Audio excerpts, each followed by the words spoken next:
సజీవుడనియు తర్వాత ఆయన భూమి మీద నిలుచుననియు నేను ఎరుగుదును. మార్క్స్ వార్త 8వ అధ్యాయం. మార్క్స్ వార్త 8వ అధ్యాయం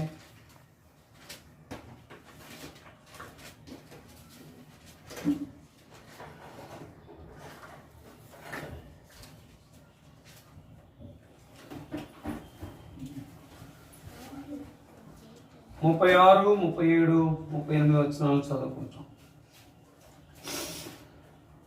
మార్క్స్ వార్త 8వ అధ్యాయం 36, 37, 38 వచనాలు కూడా అందరం కలిపి చదువుకుంటాం. ఒకడు సర్వలోకమును సంపాదించుకొని తన ప్రాణమును పోగొట్టుకొనుట వానికి ఏమి ప్రయోజనము?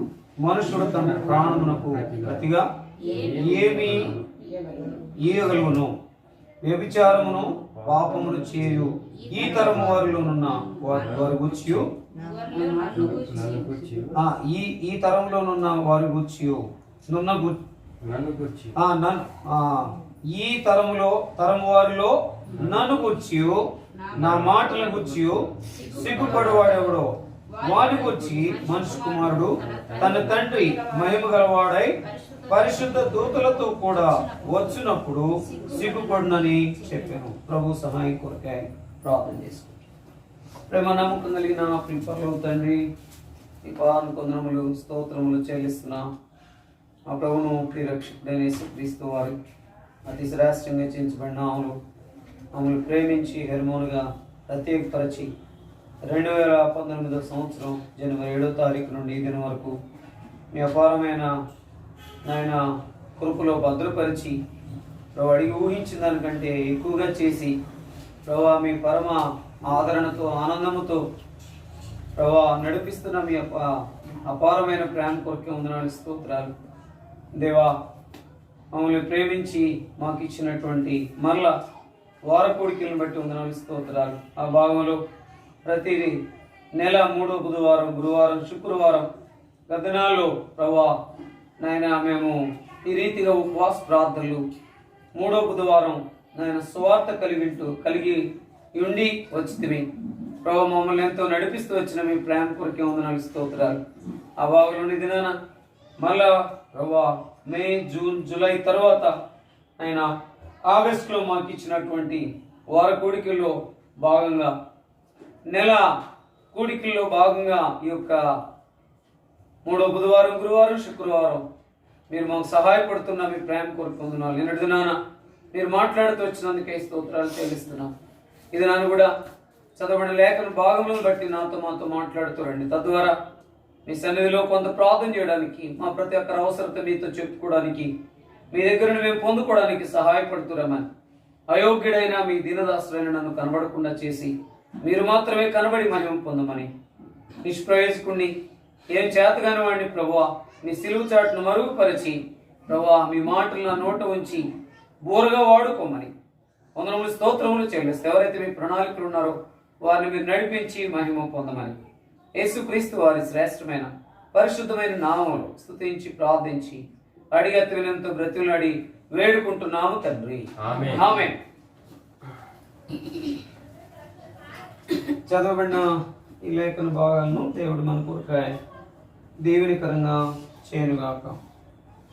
ఈ చదివిన భాగంలో నిన్నటి దినాన్ని మనం చూస్తూ వచ్చాం. ఏవుకున్న కోరిక మన జీవితంలో ఉంటే ఎంత బాగుండు అని. అలాగా కోరికున్నప్పుడు దేవుడు తప్పకుండా మనకు కావాల్సింది ఇచ్చి తీరుతాడు. ఆ కోరిక తీరాలంటే దేవుని దగ్గరికి ఎందుకు రావాలో మన ప్రతి ఒక్కరి అవసరత. అందుకనే మానవుని యొక్క జీవితంలో బ్రతికేటప్పుడు 3 ఉంటాయి. ఒకటి ఏముంటుందంటే కోరిక ఉంటుంది, రెండోది బలహీనత ఉంటుంది, మూడోది అవసరత ఉంటుంది. ఈ మూడింటిని బట్టే మనం ప్రభు దగ్గరికి చేరి వచ్చే వరంగా ఉంటున్నాం.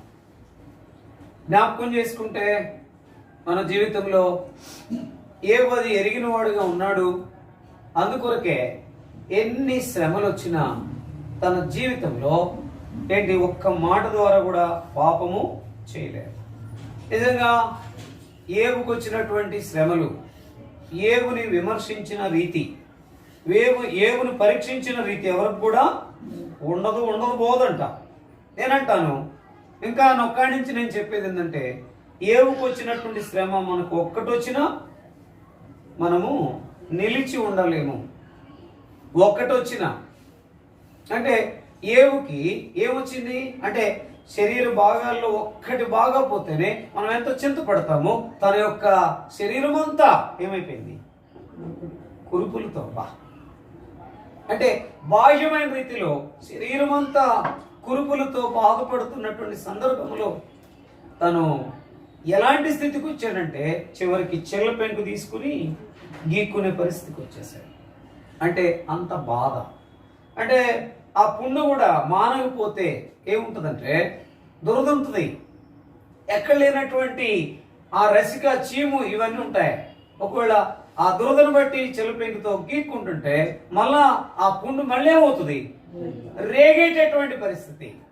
బాధను తట్టుకోలేక, దురదను తట్టుకోలేక, ఆ అసహ్యాన్ని తనలో తాను దిగమింగుకుంటున్నప్పటికీ కూడా లోపల కొంచెమైనా వచ్చేస్తూ ఉంటుంది. ఏంటి పరిస్థితి అనేది వస్తుంది.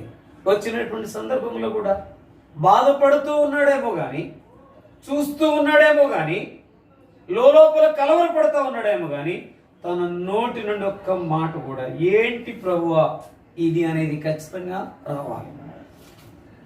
ఒకవేళ నన్ను ఎందుకు ఇట్లా చేసావు అనకపోయినా, ఇదేంటి నాకు ఎందుకు సంభవించింది, నా మీద నీకు జాలి లేదా, నేను నీ కొరకు నిలిచాను కదా, నేను నమ్ముకున్నాను కదా, మనం అయితే ఎన్ని మాట్లాడటం.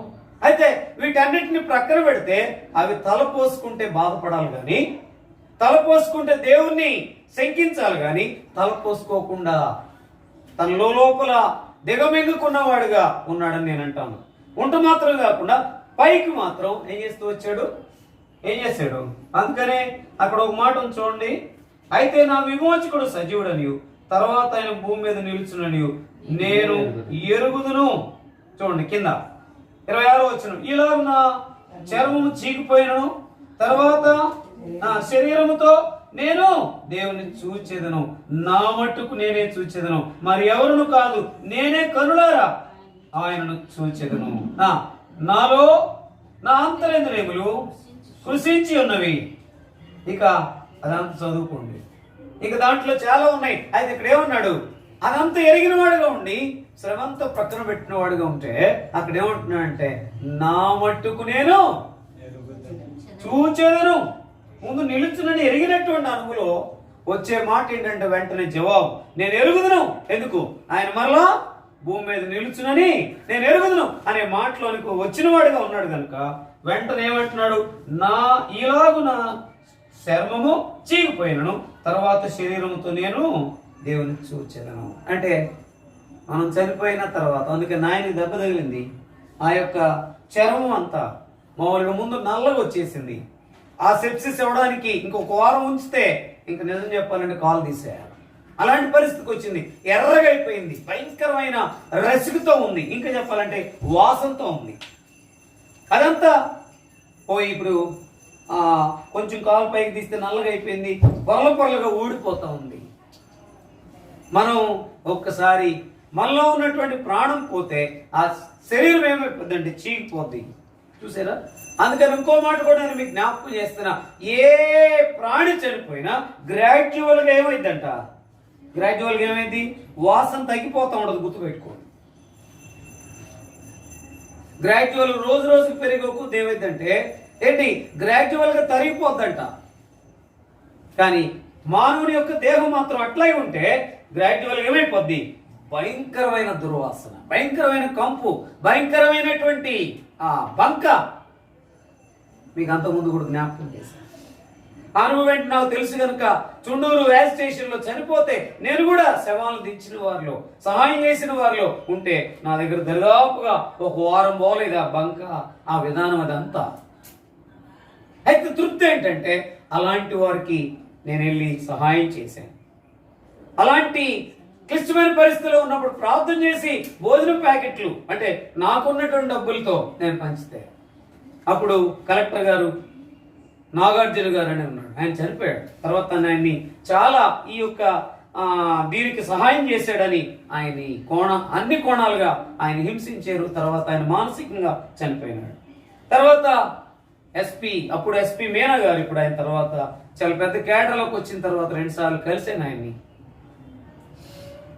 ఆయన ఇద్దరి మధ్యలో నా ఫోటో తీసుకున్నారు. ఎవరురా నీకు ఇంత ధైర్యం ఇచ్చింది, ఎవరురా నీకు ఇచ్చింది ఇంత మనసు, ఎవరురా నీకు ఇచ్చింది అన్నట్లుగా.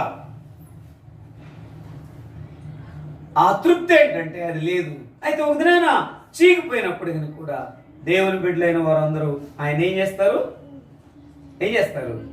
చూచేవారుగా ఉంటారు. అక్కడ ఒక మాటలో చెప్పాలంటే ఈ శరీరము చీకిపోయినను మహిమా దేహముతో ఏం చేస్తామంట ఆయన చూసేవారుగా ఉంటాం. చూడండి అక్కడ ఈలాగు నా శరీరము చీకిపోయినను తర్వాత శరీరముతో నేను దేవుని చూచెదను, నా మట్టుకు నేనే చూచెదను, మరి ఎవరును కాదు, నేనే కన్నులారా ఆయనను చూచెదను.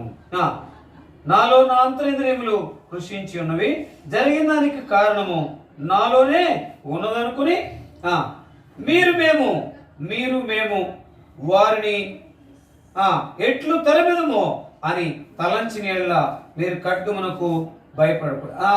ఆ విధానం కంటే కూడా ఇక్కడ 27వ వచనంలోనే నా మట్టుకు నేనే చూచెదను, మరి ఎవరును కాదు, నేను కన్నులారా ఆయనను చూచెదను. ఇక్కడ మంచి మాట ఏంటంటే నాలో నా అంతరింద్రియములు కృషించి ఉన్నవి.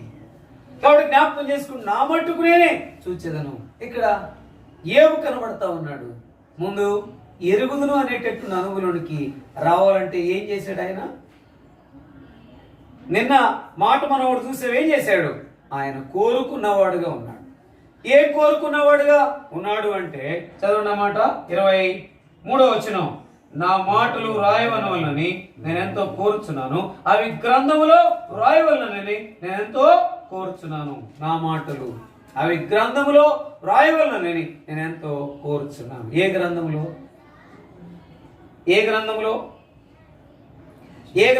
నా గ్రంథములో నేను రాయనని ఆయనకు ఒక డైరీ ఉందేమో.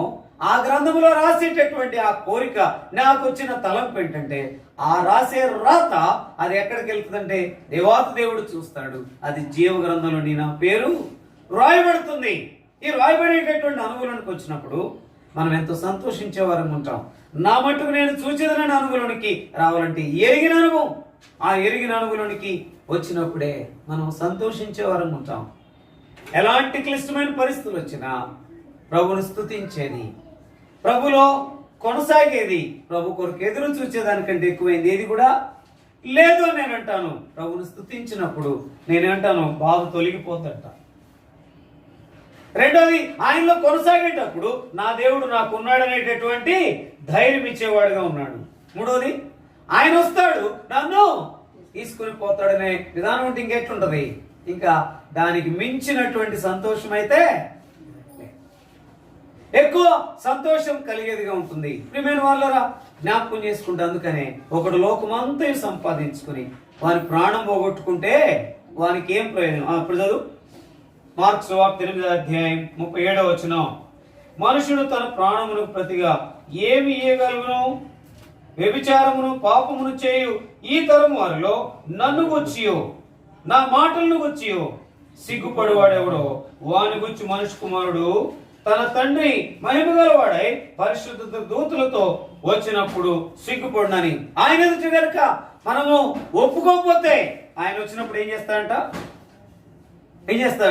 ఆయన కూడా మనం మనుషులు ఎదుట మనం ఆయన్ని ఒప్పుకోకుండా సిగ్గుపడితే ఆయన కూడా ఏం చేస్తాడు? తన దూతలతో వచ్చినప్పుడు ఆయన కూడా ఏం చేస్తాడు? సిగ్గుపడతాడు అన్నది. అంటే ఇప్పుడు ఏ అనుభవం ఉంటే మనం నిలిచే వారంగా మనుషు ఎదుట మనం ఉంటాము? ఏగు లాంటి తాత్పర్యం. అందుకనే ఏం చేయాలంటే నిజంగా జ్ఞాపకం చేసుకుంటే గత నెల కూడా మీకు మాట తెలియజేసా. జస్ట్ అనే అనుభవానికి వస్తే చాలు. ఆ ఏగు లాంటి అనుభవం జస్ట్ నేను స్తుతించే అనుభవం. అంటే జస్ట్ అనే దాన్ని తెలుగులో ఏమంటారమ్మా? తెలుగులో ఏమంటారు? జస్ట్ అంటే తెలుగులో ఏమంటారు? జస్ట్ కాదు జస్ట్ అంటారు కదా. జస్ట్ అనే దానికి వాడతారు కదా మనం ఇప్పుడే అనేటటువంటి మాటలు. కాబట్టి జస్ట్ బిలీవ్ ఇట్. నువ్వు కొంచెం నమ్మేవంటే ఇప్పుడే నువ్వు అదేంటో చూస్తావు. కాబట్టి దేవుని దగ్గరికి వచ్చి నమ్మకంతో ఆయన ఏదైనా చేయగలడు, ఏదైనా ఇవ్వగలడు, ఎక్కడికైనా తీసుకోగలడు, ఏ స్థితిలో ఉన్నా పోషించగలడు, ఏ స్థితిలో ఉన్నా నడిపించగలడు అనేటటువంటి జస్ట్ అనుభవంలోకి వస్తాయి. అందుకని జే అంటే ఎందుకంటే జోబ్ అంటే జస్ట్ ఏం చేశాడు? ప్రభువుని స్తుతించడం నేర్చుకున్నాడు. ఆ స్తుతించడం నేర్చుకున్నాడు కనుకనే నిజంగా నిలవగలిగాడు. అందుకనే సాతాన్ని ఏం చేశాడు? ఓడించగలిగాడు. ప్రభుకు మహిమ తీసుకురాగలిగాడు. ఆ స్తుతించిన అనుభవానికి రావాలంటే మన జీవితంలో ఏముండాలా? కోరిక అనేది ఉండాలి. రెండోది, నేను ఎరుగుదును అనేటటువంటి అనుభవం. ఎరుగుదును అంటే అక్కడ ఖచ్చితంగా అష్యూరెన్స్ ఉంది. అక్కడ ఆయన వస్తాడు, ఆయన నేను ఏంటి చూస్తాను, లేదు కలుసుకుంటాను, ఆయనతో పాటు నేను ఉంటాను అనే నేను ఎరుగుదును అనేది. మూడో మాట ఏంటి? నా మట్టుకు నేనే చూచెదను, మరి ఎవరును కాదు, నేనే కనులారా. అంటే ఎవరైతే దేవుల్లో ఉండి ఎదురు చూస్తారో వారు ఏం చేస్తారంటే కనులారా ఆయన చూస్తారు. ఇప్పుడు కనులారా చూసేదాని కొరకే నేను 3 విషయాలు మనం చూస్తూ వచ్చాం. మనం ఎట్టుండాలా? పావురంలాగా నేను నీ కొరకే ఉన్నాను. ఆయన ఎందుకు వచ్చాడంటే, ఆయన ఎందుకు వచ్చాడు? పాపులను రక్షించడానికి వచ్చాడు. అంటే ఏంటి?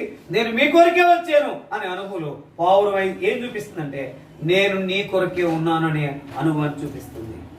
నేను నీ కొరకే, అందుకనే అర్పణకు అది ఎట్లుందంటే సాదృశ్యంగా ఉంది. నేను నీ కొరకే ఉన్నాను, దీని కొరకే ఉన్నాను అన్నట్లుగా అది పావురం సాదృశ్యంగా కనపడుతుందని దేవుడు ఇచ్చిన తలం. రెండోదిగా నేను నిష్కపటంగా ఉన్నాను, ఇంకేది కూడా లేదు. అందుకని నిష్కపటంగా మనం ఉండాలంటే ఖచ్చితంగా డవ్ అంటే ఇంగ్లీష్లో మొట్టమొదట అక్షరం ఏంటంటే డి అంటే పూర్తిగా మనం దేవుని మీద ఆధారపడ్డామంటే మనం ఎట్లుండొచ్చు? ఏ విషయంలో కూడా మనం సాగిపోతే నిష్కపటంగానే ఉండొచ్చు. ఈ యొక్క ఉదయకాల సమయంలో దేవుడు నాతో మాట్లాడిన మాట ఏంటంటే, నువ్వు కొంచెంలో ప్రభువును స్తుతించగలిగితే, కొంచెంలో నమ్మకంగా ఉంటే, కొంచెముగా నువ్వు ఆధారపడితే, ఆయన 10% ఆధారపడితే నేను అంటాను ఆయన 100% చేస్తాడు. అయితే మనం ఏం చేయాలా? ముందు ఆధారపడే దాంట్లో ముందు దానికి రావాలంటే, ప్రార్థన చేయాలంటే, ఆ ప్రార్థనకి జవాబు పొందుకోవాలంటే కోరిక అని అనుభవం మనకి ఎంత అవసరం. రెండోది, నేను ఎరుగుదునని అనేటటువంటి అనుభవం ఎంత అవసరం. మూడోది, నా మట్టుకు నేనే చూచెదను, నేను కనులారా నేనే చూచెదనని అనుభవంలోనికి ముందు కోరిక, రెండోది ఎరిగిన అనుభవం, మూడోది చూస్తాననేటటువంటి అనుభవంలోనికి రాగలిగే వరకు ఉన్నప్పుడు నేను నీ కొరకున్నాను. దాని తర్వాత నీ కొరకున్నాను కనుక నాకు ఏది కూడా ఇంకా కపటం లేదు. అందుకని ఈ లోకంలో చాలా మంది దేవుడు అని చెప్పుకుంటారు కానీ నడిచే నడకంతా ఎట్లాంటిది నాయన? నిష్కపటంతో నడుస్తారా, కపటంతో నడుస్తారా? అంతా కపటమే. ఒక దేవుని దగ్గర ఉన్నప్పుడు చాలాసార్లు నేను చెప్పాను కదా, యవనస్తులంటే వారు తెలియక లేకపోతే యవనం నుండి చేసేవారుగా ఉన్నారు. కానీ దేవుడు నోరు తెరిస్తే చెప్పేవారే. దేవుడని బైబిల్ని గుండెలకు అతుక్కుని వేళలో బైబిల్ పట్టుకుని తిరిగేటటువంటి అనుభవం ఉన్నవారే. తర్వాత దాటిపోయిన తర్వాత, లేకపోతే దేవుని మందిరం దాటిపోయిన తర్వాత, లేకపోతే అక్కడ లేనప్పుడు, అందరూ కలిసినప్పుడు చాలాసార్లు మనం ఎట్టుంటాం? మనం ఒక్కడే ఉన్నాం, మన చుట్టూ లోకమంత ఉంది, లేకపోతే మన చుట్టూ అన్యులు ఉన్నారు. ఎట్టుంటాం మనం? వాళ్ళు కలిసిపోయే స్థితిలో ఉంటామా, ప్రత్యేకంగా ఉంటామా? చెప్పండి. ఆ ప్రత్యేకంగా ఉంటామనే దాంట్లో ఖచ్చితంగా వచ్చి మీలో ఉన్నా. అందుకని ఏమంటారు? పరమగీతంలో ఒక మాట ఉంది కదా, ఏమంటది? వారు నా ప్రియుడు ఏడి అంటే, నా ప్రియుడు ఎక్కడున్నాడు అని అంటే ఏమంటారు వాళ్ళు? ఇంతగా నీ ప్రియుని కోసం అడుగుతున్నావు, నీ ప్రియుల్లో ఉన్నటువంటి విశేషమైన వేరు ప్రియుని కన్నా నీ ప్రియుని విశేషమేమని అడుగుతారు. అంటే ఏంటి? నా ప్రియుల్లో విశేషం ఏంటి? నా ప్రియుల్లో ఏముంది? నేనే ఉన్నాననే అనుభవం ఉంది. నా కొరకే ఈ లోకానికి వచ్చాడు, నేను నీ కొరకున్నాననే నా ప్రియుల్లో ఉన్నటువంటి గొప్ప విశేషం. రెండోది, నా యొక్క ఏం మాత్రం కూడా ఆయన నిష్కపటిగా పాపం లేనివానిగా నా కొరకు 100% ఏం చేశాడు? ఆయన రక్తమంతా కార్చినాడు. అందరం కపటంగా అబద్ధమాడి ఆయన సిలువేమంటే ఆయన నిష్కపటి ఏం చేశాడు? ఆయన నీ కొరకే నా కొరకు ఏమైపోయాడంటే మౌనం అయిపోయినాడు. అంత మాత్రమే కాదు, నీ వేరు ప్రియుని కన్నా నీ ప్రియుని విశేషం ఏంటంటే విశేషమే. ఆ ప్రియుడు మన కొరకే ఎదురు చూస్తూ ఉన్నాడు. ప్రియురాలు అంటే ఎవరు? ప్రియులు అంటే ఎవరు? సంఘము. ఆ సంఘం అంతా ఎట్లుండాలంటే నా కొరకే నా ప్రియుడు వస్తాడనే అనుభవం నిలిచి ఉండాలి ఈ ప్రియురాలు. ఆ ప్రియుని కొరకు ఈ ప్రియురాలు ఎట్లుండాలా అంటే అనేక మంది అడిగేటట్టుగా ఉండాలా. ఎట్లా ఏంటి? వేరు ప్రియుని కన్నా నీ ప్రియుని యొక్క విశేషమే. ఆయన నా కొరకే వచ్చాడు. ఆయన ఎలాగొచ్చాడు? పరిశుద్ధుడిగా వచ్చాడు. ఆయన ఎలాగొచ్చాడు? పరిశుద్ధుడిగా జన్మించాడు, పరిశుద్ధుడిగా జీవించాడు, పరిశుద్ధుడిగా ప్రాణం పెట్టాడు, పరిశుద్ధుడిగా తిరిగి లేచాడు. నా ప్రియుడు విశేషమే. ఆ విశేషంలో మన జీవితంలో ఎక్కడున్న ప్రత్యేకంగా ఉండేవారంగా నిష్కపటంగా ఉండాలి. వారు ఇక్కడ కొంతసేపు అట్లుంటారు, అక్కడ కొంతసేపు అట్లుంటారు. వారి జీవితం ఏమీ మారలేదని అనుభవం ఉంటే మనం ఆయన దగ్గర నుండి ఏమీ అనుభవంలో మనం కొనసాగేటప్పుడు దేవుడు జ్ఞాపకం చేసుకుని మనతో మాట్లాడతాడు అని. అందుకనే దాని కొరకాయ ఇంకో మాట కూడా చూసాము. పావురంలో ఇంకేముందంటే మూడోది పరిశుద్ధాత్మ అనే అనుభవానికి సాదృశ్యం ఉంది. ఎందుకంటే ఆయన బాప్తిస్మం తీసుకుని పైకి వచ్చినప్పుడు ఏంటి ఏమొచ్చింది? పావురం వలె పరిశుద్ధాత్మ ఏమొచ్చింది? దిగి వచ్చింది. ఆత్మ దిగి వచ్చింది. అంటే మనలో ఏముండాలా? పరిశుద్ధత ఉండాలా. అందుకని పరిశుద్ధత కలిగిన అనుభవం ఉంటే లోకస్తులు ఎవరు అంత ధైర్యంగా మనతో మాట్లాడరు. కాబట్టి జ్ఞాపకం చేసి గుర్తుపెట్టుకోండి. అందుకనే ఒక మాట ఆయన భక్సింగ్ గారి యొక్క బుక్ ట్రాన్స్లేట్ చేసి ఆయన కోషి గారు, పరిశుద్ధత అనేది మన జీవితంలో ఉంటే ఆ పరిశుద్ధుడే మన యొక్క హృదయంలో మనలో ఉంటే గనక లోకములు ఎవరికి వెరవాల్సిన పని లేదు. వారే మనల్ని చూసి ఏమవుతారంట? భయపడతారంట. అందుకని ఆయన ఏమంటున్నాడు? 2 పాళ్ళు కోరుకున్నాడు. ఎవరు? ఏలియా కోరుకున్నాడు. ఎవరి దగ్గర? ఎలీషా దగ్గర. ఏమంటున్నాడు? ఎలీషా కోరుకున్నాడు. ఏలియా ఆయన వెళ్తా ఉన్నాడు. అందుకని నిన్న ఆ మాట కూడా మనం చదువుతున్నాము. నా తండ్రి ఇశ్రాయేలుకు రథమును రౌతు నీవే అని ఏమంటాడు అని కింద ఏమంటాడు చూడండి. 2వ రాజుల గ్రంథం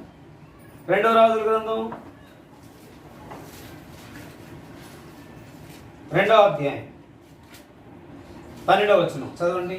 ఎలీషా అది చూచి నా తండ్రి ఇశ్రాయేలు వారికి రథమును రౌతులను నీవే అని కేకలు వేసెను. రథమును రౌతులను నీవే అని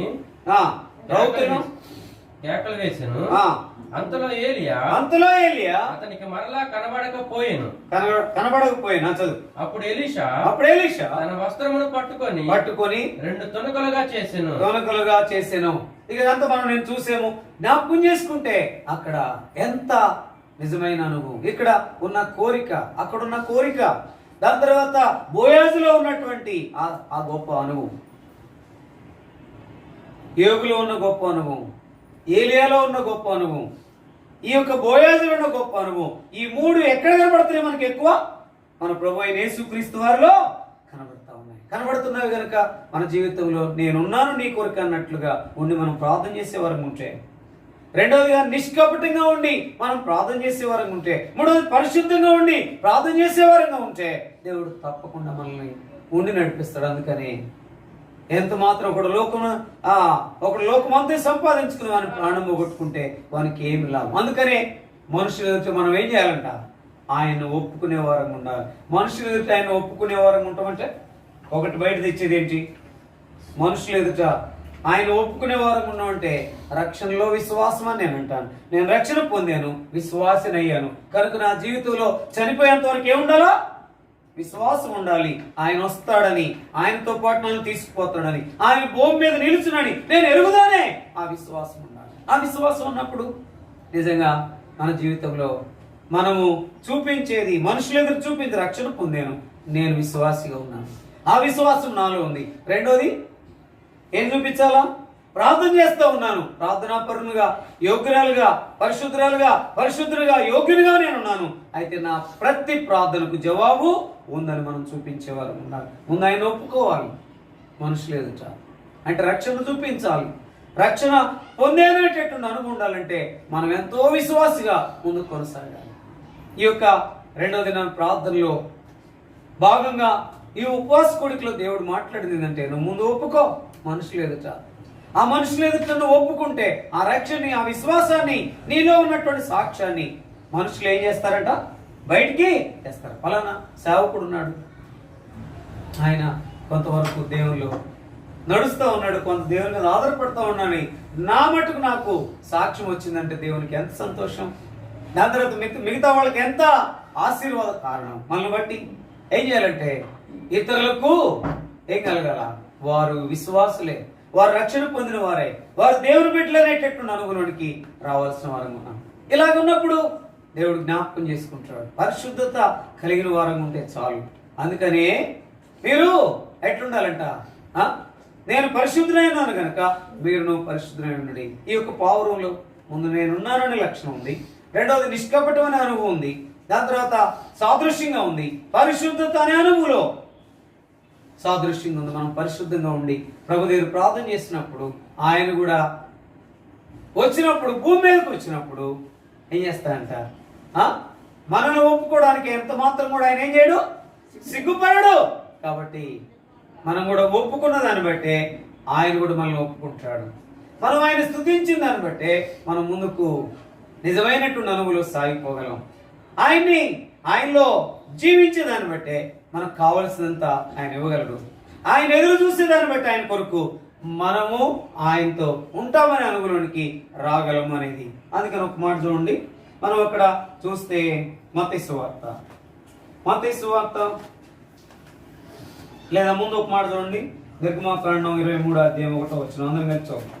నిర్గమాకాండం 23వ అధ్యాయం 1వ వచనం. నిర్గమాకాండం 23వ అధ్యాయం 1వ వచనం.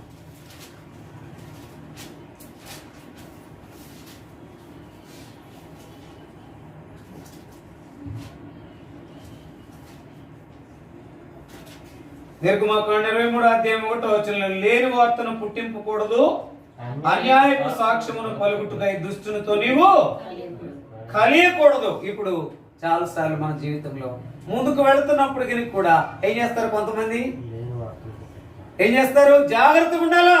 అయితే ఈ యొక్క ఎప్పుడైతే నువ్వు ఇంకా దేవుళ్ళకి వెళ్తావో, నేను నీ కొరకే ఉన్నానని చెప్తావు, నిష్కపటంగా ఉంటావో, పరిశుద్ధంగా ఉంటావో, అనేక మంది ఏం చేస్తారంట?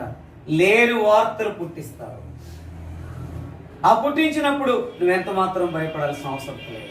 నువ్వెట్లున్నావు, నేను ఎట్లున్నావు, మనుషులు ఎదుట ఒప్పుకుంటే చాలు. ఆయన వచ్చినప్పుడు ఆయన కూడా తండ్రి ఎదుట ఒప్పుకునేవాడుగా ఉన్నాడు. సిగ్గుపడని వాడుగా ఉంటాడు, లేదా సిగ్గుపడతాడు. మనం సిగ్గుపడితే ఆయన సిగ్గుపడతాడు, మనం సిగ్గుపడకపోతే ఆయన సిగ్గుపడడు. అంటే సూత్రం అంతా ఎక్కడుంది ఇప్పుడు? సంగతి మనలోనే ఉంది. మనం ఆయన చూపిస్తే ఆయన మనల్ని ఎత్తుగా చేస్తాడు. ఆయన చూపించకుండా రహస్యంగా ఏదో ఉండి ముందుకు వెళ్ళామంటే ఆ ఎత్తుగా చేసేది కూడా ఏం చేస్తాడు? అందుకనే ఎంత ఎత్తుగా ఎదిగాడో ఎవరు, అది కూడా ధైర్యంగా అని చెప్తున్నాను. ఎవరు? K.A. పాల్ గారు ఎప్పుడైతే రాజకీయ నాయకులు హెచ్చించాడో ఏమైంది? అంతగా దించేశాడు. అందుకనే సౌలు కూడా ఏం చేశాడు? ఆయన హృదయమారేం చేశాడు. అసలు ఇంకొక మాటలో ఇష్టంగా కోరుకున్నాడు. కోరుకుని అభిషేకిస్తే ఏం చేశాడు? ఏం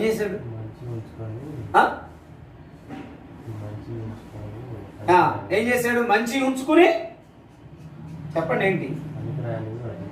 ఎందుకని అసలు ఆయన్ని రాజుగా తీసేసాడు చెప్పండి? ముందు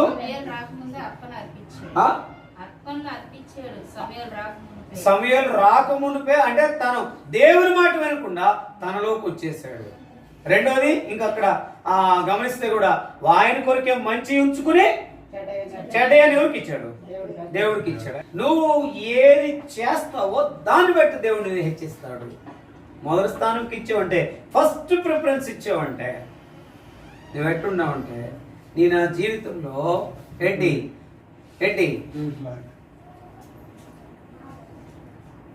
మొదటిది అంటే నీ జీవితాన్ని ఆయనకు అర్పించుకుని మొదటిది ఇచ్చేది ఏంటంటే నేను నీ కొరకే అని చెప్పాలని. దైవజనుడు భక్సింగ్ గారు లేచిన వెంటనే, అయ్యా నువ్వు నా కొరకు వచ్చావు, నా కొరకు ప్రాణం ఇచ్చావు, నాకు రక్షణ ఇచ్చావు, ఈ దినమంతా ఏమనేవాడంట? నీ కొరకే అని చెప్పేవాడు. అయితే ఇక్కడ నా తలంపు ఏంటంటే మనం కోరుకుంటే, మనుషులు ఎదుట ఒప్పుకుంటే ఆయన కూడా సిగ్గుపడకపోతే ఆయన కూడా సిగ్గుపడ్డు, మనుషులు ఎదుట సిగ్గుపడితే ఆయన కూడా మనల్ని ఒప్పుకోవడానికి సిగ్గుపడతాడు. జ్ఞాపకం చేసుకోవాలా. మనం ఆయనకి ఇస్తే ఆయన మనకి ఇచ్చి తీరుతాడు అంతే. ముందు ఇవ్వటం అంటే నేను చాలాసార్లు దశంభాగం గురించి చెప్పలా, కానుకల గురించి చెప్పలే. నేను అసలు ఏంటి ముందు ఇవ్వటం అంటే ముందు ఆయనకి సమయం ఇవ్వాలా, ఆయనలో గడపాలా, ఆయనలో సంతోషించాలనే అనువులో మనం నిలిచి ఉండాలి. నిలిచినప్పుడు దేవుడు తప్పకుండా సహాయపడతాడు. అందుకని మన జీవితంలో జ్ఞాపకం చేసుకుని ఏం చేయాలా, మొదటిది ఆయనకి ఇవ్వాలి. అందుకనే లోకంలో ఉన్న వారితో కలిసి ఉండకూడదు. ఒక విశ్వాసి, ఒక నిజమైన విశ్వాసి, ప్రార్థన చేసే విశ్వాసి, వాక్యం ఉన్న విశ్వాసి, కొనసాగే విశ్వాసి లోకంతో ఎంత మాత్రం కూడా కలవకూడదు అంతే. చూడండి ఒక మాట, యెషయా గ్రంథం 61వ అధ్యాయం 7వ వచనం ఒక మాట చదవండి. యెషయా గ్రంథం 61వ అధ్యాయం 7వ వచనం. యెషయా గ్రంథం 61వ అధ్యాయం 7వ వచనం. ఈ అవమానమునకు ప్రతిగా రెట్టింపు ఘనత నొందుదురు. అవమానమునకు ప్రతిగా రెట్టింపు ఘనత నొందుదురు. ఒకవేళ అవమానించబడతబ్బా, భార్య ద్వారా అవమానము, స్నేహితుల ద్వారా అవమానము, ఇతరుల ద్వారా అవమానం కలిగింది. ఎవరికి? ఏబుకి. అయితే కలిగినటువంటి అనుభవంలో ఏమైంది? ఏబు జీవితంలో ఎన్ని వచ్చినాయి? 4 మూలల నుండి 4 ఏంటి భయంకరమైన సందర్భాలే వచ్చినాయి. వచ్చినప్పుడు ఏమేం చేశాడు? ఎవరు అసలు ఈ మాట అంది? నిజమైనటువంటి అనుభవంలోకి వచ్చినప్పుడు ఆయన అన్నాడు, నేను కోరుతున్నాను, నేను ఎరుగుతాను, నా మట్టుకు నేనే చూచుదను అన్నాడు. నిజంగా ఆ యొక్క అనుభవంలోకి వచ్చినప్పుడు ఎవరు అసలు ఈ మాట ఉంది? యెహోవా ఇచ్చెను, తీసుకొనెను, యెహోవాకే మహిమ కలుగును. ఎవరు? ఆయనే కదా. ఏమన్నాడు? 4 మూలల నుండి వచ్చినాయి. మనకు ఒక చిన్నది వస్తే చాలు. రెట్టింపు పొందాడా లేదా ఘనతను? రెట్టింపు ఆశీర్వాదం పొందాడా లేదా? అయితే మనం నిలిచిన దాన్ని బట్టే, మనం చూపించిన దాన్ని బట్టే, మనం ఒప్పుకున్న దాన్ని బట్టే రెట్టింపు బహుమానం ఉంటుంది. ఆ బహుమానం ఆగిపోయిందంటే, ఆ ఇవ్వాల్సింది ఇవ్వలేదు అనేది ఆగిపోయిందంటే something wrong, something happen, something miracle అనేది జరగాలంటే ముందు మనం ఏం చేయాలా? ఆయన ఒప్పుకోవాలి. అందుకని పౌరంలో నేను ఉన్నాను, నిష్కపటంగా ఉన్నాను, పరిశుద్ధంగా ఉన్నాను. చూడండి ఒక మాట మనం చూద్దాం. ఆ మాటలోనికి వచ్చినప్పుడు అందుకనే చూడండి మన జీవితంలో యెహెజ్కేలు గ్రంథం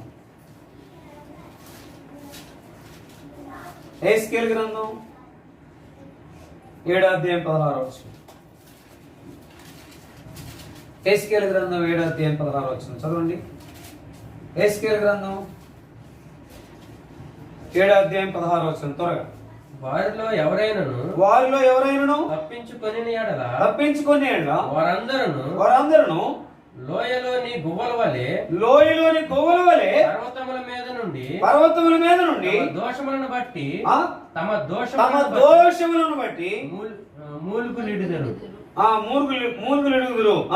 అందరి చేతులు తప్పును, అందరి మోకాళ్ళు నీళ్ళ వలె తత్తరిల్లును. వారు గోని పట్ట కట్టుకొందురు. వారికి ఘోరమైన భయం తగులును. కాబట్టి ఇక్కడ ఒక మాట, మనం అక్కడ నిజమైనటువంటి అనుభవంలోనికి వస్తే వారు ఏం చేస్తారంట? ఆ యొక్క అనుభవంలోనికి ఏం కనిపిస్తా ఉంది? గోవుల వలె పర్వతముల మీద నుండి దోషములను బట్టి మూలుగులిడుదురు. అంటే మనకు కావాల్సిన ఒకవేళ కన్నా బలహీనత పావురు వాళ్ళు ఏం చేయాలంట? గోవులు ఏం చేయాలంట? మూలుగులు విడవాలి. అంటే మనకు ఉన్న ప్రతి బలహీనతను తీసివేయమని మూలగాలి. మనకు కావాల్సిన దాని కొరకు కూడా నేనేమంటానంటే మూలగాలి. అందుకని ఆ మూలుగు అనేటటువంటిది మనకి ఎంత అవసరం. చూడండి, ప్రార్థనలో మనకు ఒక గొప్ప భక్తుడే ఉన్నాడంటే విలియం కేరీ అన్నాడు, ప్రార్థనలో తప్పకుండా మూలుగుందంటే నువ్వు తప్పకుండా ఏం చేస్తావు? జవాబు పొందుకుంటావు 100%. మూలుగు ఉండాలి, దుఃఖించడం అనేది ఉండాలి. చూడండి ఆ మాట కూడా మనం చూస్తాం. ఒక మాట ఆ మాట మనం చూస్తే పావురంలో యెషయా గ్రంథం 38వ అధ్యాయం 14వ వచనం. యెషయా గ్రంథం 38వ అధ్యాయం 14వ వచనం చూడండి అక్కడ.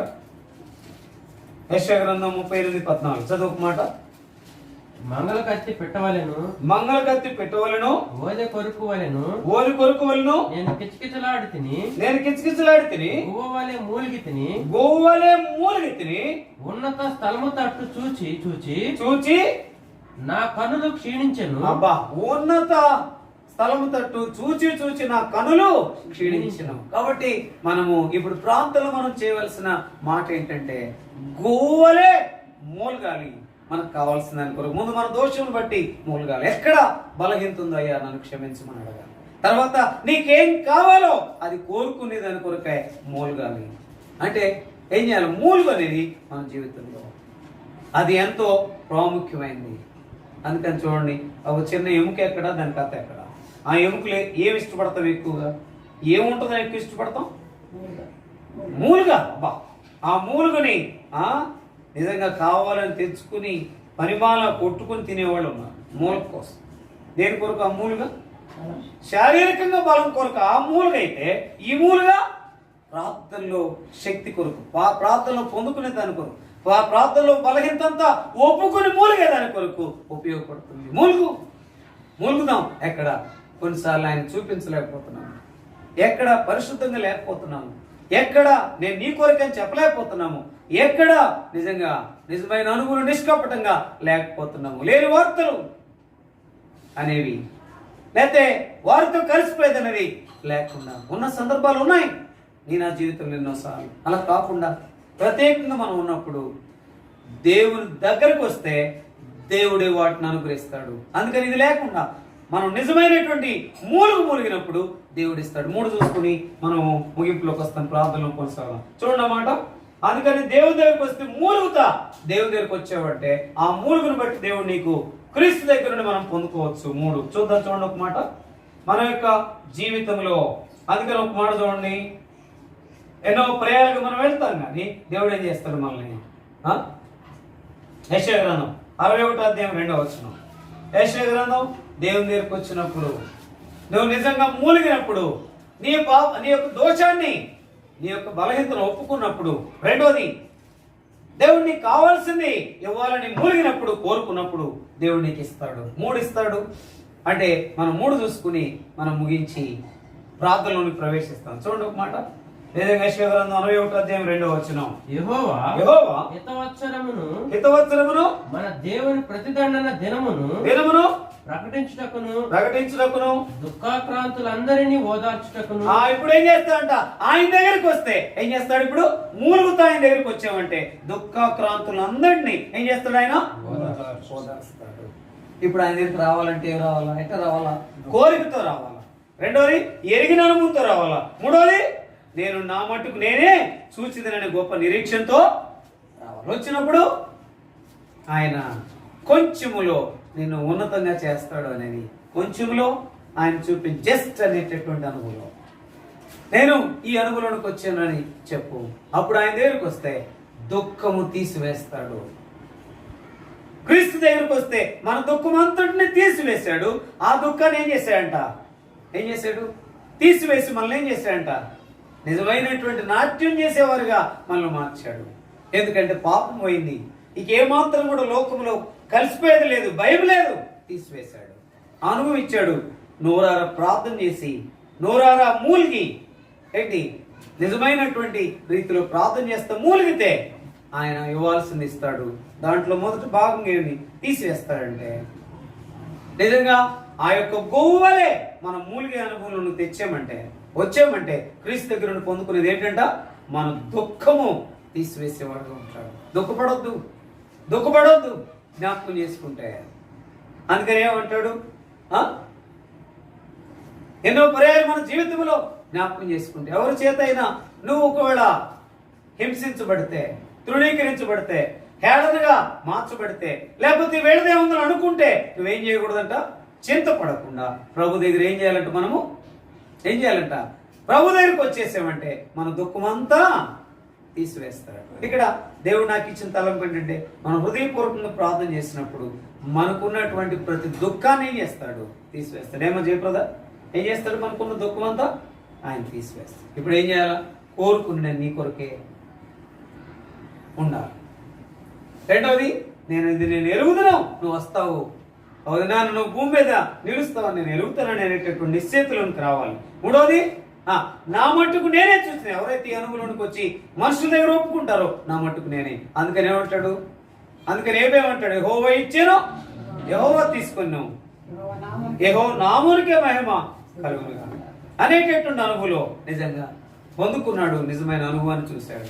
అందుకనే ఆ యొక్క బోయజ్ ఉపకారం చేశాడు. ఆ ఉపకారాన్ని బట్టి పొందుకున్నది ఏంటంటే సాక్ష్యం. అందుకనే ఏలియాలో ఉన్నటువంటి అనుభవం ఏంటి? ఆయన నిజంగా ప్రభుతో గడిపాడు. ఆ ప్రభుతో గడిపినటువంటి అనుభవం వచ్చిన సాక్ష్యము ఎలీషా పొందుకున్నాడు. ఆయన ఏడు అంతల అద్భుతాలు చేస్తే ఈయన 14 అంతల అద్భుతాలు చేసినాడు. దేవుడు ఇస్తాడు. అయితే మనం ఏం చేయాలంటే మనుషుల దగ్గర ఒప్పుకోవాలి. మనుషుల దగ్గర ఒప్పుకున్నామంటే మనం పావురు వలె మూలిగినప్పుడు ఆయన మన దుఃఖాన్ని తీసేస్తాడు. అందుకని ఏమంటాడు? దుఃఖమును నిట్టూర్పును ఎగిరిపోయినని మాట ఉంటుంది కదా, అవునా? ఉందా ఆ మాట? దుఃఖము నిట్టూర్పు ఏమైపోయిందంట? ఎగిరిపోయిన, విడిచిపోయిన కాదు, ఎగిరిపోయినాం. అంటే మనం అసలు ఎల్లవేళలో దుఃఖపడాలా, కానీ ఆ దుఃఖము ఏమైతే నిట్టూర్పు ఏమైపోయిందంటే ఎగిరిపోయినని మాట. అది కూడా యెషయా గ్రంథంలో ఉంటుంది. 35వ అధ్యాయం నా చదువు. అక్కడ సింహం ఉండదు, అక్కడ సింహం ఉండదు, క్రూర జంతువులు దాని ఎక్కవు, అవి అక్కడ కనబడవు, విమోచింపబడిన వారే అక్కడ నడుచుదురు, విమోచింపబడిన వారే అక్కడ నడుచుదురు. యెహోవా విమోచించిన వారు పాటలు పాడుచు తిరిగి సియోనునకు వచ్చెదరు. వారి తలల మీద నిత్యానందముండును. వారు ఆనంద సంతోషములు గలవారే వచ్చెదరు. దుఃఖమును నిట్టూర్పును ఎగిరిపో. ఏమైపోయిందంటే దుఃఖము నిట్టూర్పు ఏమైపోయింది? ఎగిరిపోయింది అంతే. రెండోదిగా మనం ఆయన దగ్గరికి వస్తే ఏంటి చూడండి, ఒక మాట మన జీవితంలో జ్ఞాపకం చేసుకుంటే, ఆ ఒక్క మాటలో మనం వచ్చినప్పుడు, ఆయన దగ్గరికి వచ్చినప్పుడు ఏమవుతుందంట చూడండి. మత్తయి సువార్త 8వ అధ్యాయం 16-17 వచనాలు. మత్తయి సువార్త 8వ అధ్యాయం 16-17 వచనాలు చూడండి. మత్తయి సువార్త 8వ అధ్యాయం 16-17 వచనాలు. సాయంకాలమైనప్పుడు జనులు దయ్యములు పట్టిన అనేకులను ఆయన ఎద్దుకు తీసుకుని వచ్చిరి. ఆయన మాట వలన దయ్యములను వెళ్ళగొట్టి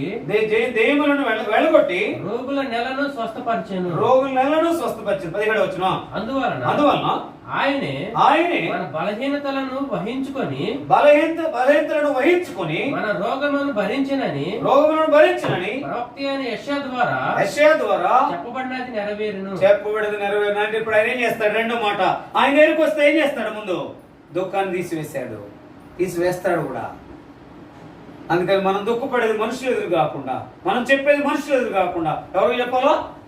దేవునికి చెప్పాలా. ఆ దేవునికి చెప్పేదాన్ని ఏమంటారు? ప్రార్థన అంటారు. దేవునితో ఒక మాట చెప్పాలంటే, ఇంకా దేవుడు అంటే దేవునితో మాట్లాడటం అంటే ఏంటి? ప్రార్థన చేయడమే. ప్రార్థనే దేవునితో మాట్లాడడం. అందుకని దేవుని దగ్గరికి వస్తే దుఃఖం పోతుంది. దుఃఖపడద్దు, ధైర్యంగా ఉండు. రెండోది, దేవుని దగ్గరికి వస్తే ఏం చేస్తాడు? బాగు చేస్తాడు. అందరూ ఆయన వద్దకు వస్తే బాగుపడటమే, ఆయన వద్దకు వస్తే దుఃఖం పోవటమే, ఆయన వద్దకు వస్తే నిత్యానందం ఉండటమే, ఆయన వద్దకు వస్తే ఆశీర్వాదమే, ఆయన వద్దకు వస్తే ఉన్నతమే, ఆయన వద్దకు వస్తే నిజమైనటువంటి స్థితే. మనం ఆయన దగ్గర కొన్నిసార్లు అవసరాన్ని బట్టి వస్తాం, కానీ అసలైన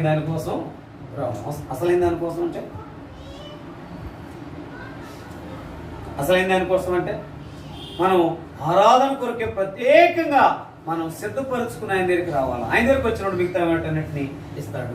అయితే మనం పావురు వాళ్ళు ఏం చేయాలంట? నేను నీ కొరకే ఉన్నానని చెప్పాలంట. రెండోదిగా, నాలో నిష్కపటము ఏంటి ఉంది అన్నట్లుగా చెప్పాలి, కపటం లేదన్నట్లుగా చెప్పాలి. మూడోది, నాలో పరిశుద్ధత ఉంది అంటే పావురు వలె పరిశుద్ధంగా. ఇవన్నీ ఎవరిలో ఉన్నాయి? ఈ లక్షణాలన్నీ యేసు ప్రభులో ఉన్నాయి.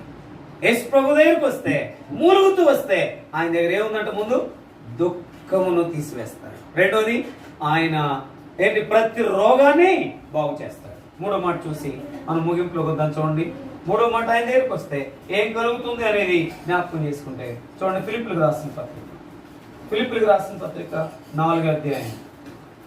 ఫిలిప్పీయులకు రాసిన పత్రిక 4వ అధ్యాయం 13వ వచనం. ముగించుకుంటాం. నన్ను బలపరచువాని యందు నన్ను బలపరచు అని అంది నేను సమస్తమును చేయగలను. చేయగలను. కాబట్టి ఇక్కడ నన్ను బలపరచు అని అంది అంటే దేవుని దగ్గరికి వచ్చి ఆయన బలపరిస్తే చాలు. బలపరచడం అంటే ఆయనలో నేను ఉన్నానని సాగిపోతే చాలు. నాలో నా ప్రభు ఉన్నాడని అంటే ఆయన ఏం చేస్తాడు? ఇప్పుడు ఎవరు అంటున్నారు ఈ మాట? నన్ను బలపరచు అనేది నేను సమస్తమును చేయగలను. అపోస్తలుడైన పౌలన్న ఆ నన్ను బలపరచు అనేది నేను సమస్తం చేయగలని అనుభవం. అంటే ఆయన దగ్గరికి వస్తే ఏముంది? ఇప్పుడు బలం ఉంది. ఆయన బలం అనుగ్రహించేవాడు. ఎంత బలహీనమైన స్థితిలో సుశీలమ్మ 2 సార్లు అసలు చనిపోతేమో అన్న పరిస్థితి. అయితే దేవుడు ఏం చేశాడు? బలం అనుగ్రహించాడు. ఆయన బలపరిచిన అనుభవంలో బలం అనుగ్రహించిన అనుభవాన్ని ఏం చేయాలా? జ్ఞాపకం చేసుకుని ఇంకా బలం పొందుకుని ప్రభు కొరకాయ మనం ముందు కొనసాగేవారని ఉండాలి. అమ్మ లేకపోతే వృద్ధులు భాస్కరు నాయన, శేషమ్మ గారు, దాని తర్వాత ఎదురుబడి కౌలమ్మ గారు, కోటేశ్వరమక్క, రాణి సాయిబనక్క, విజయరాణక్క, ఈ సార్వత్రిక సంఘంలో ఉన్న వృద్ధులందరూ, పరిశుద్ధులందరూ, యవనస్తులందరూ నీవు దుఃఖాన్ని తీసివేస్తావు, నువ్వు బాగు చేస్తావు, నీవు ఏం చేస్తావు? బలాన్ని అనుగ్రహిస్తావు. నేను ఎక్కడ బలహీనో ఏంటి? నేను ఎప్పుడు బలహీనను అప్పుడే బలవంతుడు అన్నట్లుగా పోస్టైన పౌలు. ఇప్పుడు పాత నిబంధనలోనేమో ఆయన ఎక్కువగా శ్రమ పడితే, కొత్త నిబంధనలో శ్రమ పడింది ఎవరు? పరిశుద్ధుడైన పౌలు గారు ఎంతో శ్రమ పడ్డాడు. ఆ శ్రమలో కూడా నన్ను బలపరచు అనేది నేను సమస్తమును చేయగలను. ఆయన దగ్గరికి వస్తే ఏమొస్తుంది అన్నమాట? బలం వస్తుంది. ఆ బలాన్ని పొందుకుని ప్రార్థనలో మూలిగే వారంగా పౌరులాగా ఉండి ప్రార్థన చేయడానికి ప్రియ ప్రభువు మనకు సహాయం చేయనుగా.